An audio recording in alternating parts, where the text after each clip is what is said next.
They looked, murderer's ground. It passed darkly. Shuttered, tenantless, unweeded garden, whole place gone to hell. Wrongfully condemned, murder, the murderer's image in the eye of the murdered. They love reading about it.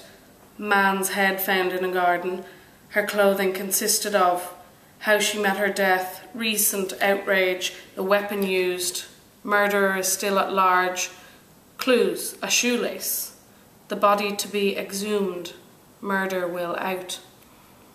Cramped in this carriage, she mightn't like me to come that way without letting her know. Must be careful about women. Catch them once with their pants down, never forgive you after. 15. The high railings of prospects rippled past their gaze. Dark poplars, rare white forms, forms more frequent, white shapes thronged amid the trees, white forms and fragments streaming by mutely sustaining vain gestures on the air. The felly harshed against the curbstone, stopped.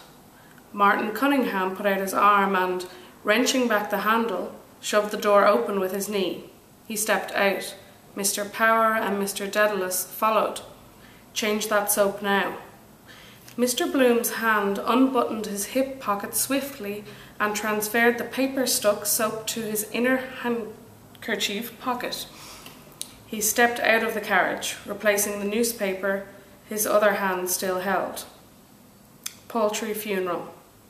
Coach and 3 carriages. It's all the same. Pallbearers, gold reins, requiem mass, firing a volley, palm of death. Beyond the hind carriage, a hawker stood by his barrow of cakes and fruit. Simnel cakes those are, stuck together, cakes for the dead, dog biscuits. Who ate them? Mourners coming out. He followed his companions. Mr. Kernan and Ned Lambert followed, Hines walking after them.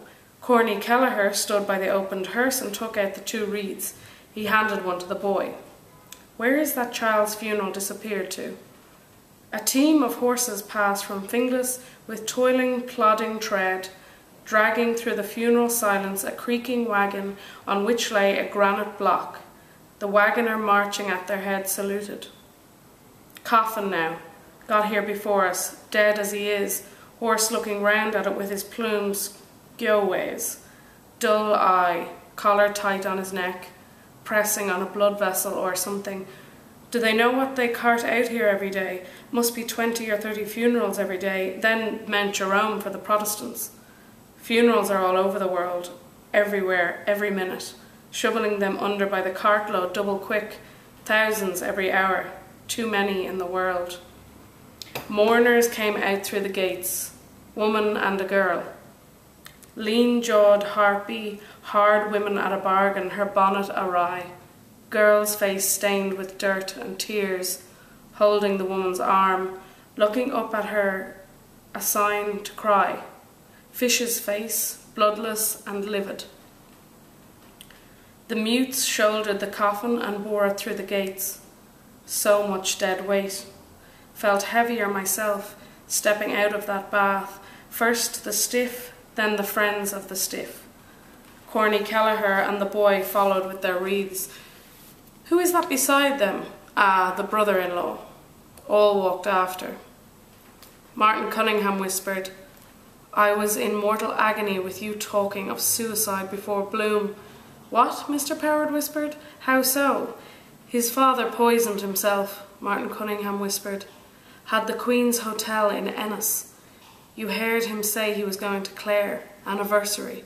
Oh God, Mr. Power whispered. First I heard of it. Poisoned himself. He glanced behind him to where a face with dark thinking eyes followed towards the Cardinal's mausoleum, speaking. Was he insured? Mr. Bloom asked. I believe so, Mr. Kernan answered, but the policy was heavily mortgaged. Martin is trying to get the youngster into Artane. How many children did he leave? 5. Ned Lambert, he says he'll try to get out of the girls into Todd's. A sad case, Mr. Bloom said gently. 5 young children. A great blow to the poor wife, Mr. Kernan added. Indeed, yes, Mr. Bloom agreed. Has the laugh at him now. He looked down at the boots he had blacked and polished. She had outlived him, lost her husband. More dead for her than for me. One must outlive the other, wise men say. There are more women than men in the world. Condole with her. Your terrible loss. I hope you'll soon follow him. For Hindu widows only. She would marry another. Him? No. Yet who knows after? Widowhood, not the thing since the old queen died. Drawn on a gun carriage. Victoria and Albert. Frogmore Memorial mourning. But in the end she put a few violets in her bonnet. Vain in her heart of hearts. All for a shadow, consort, not even a king. Her son was the substance. Something new to hope for, not like the past she wanted back, waiting. It never comes. One must go first, alone under the ground, and lie no more in her warm bed.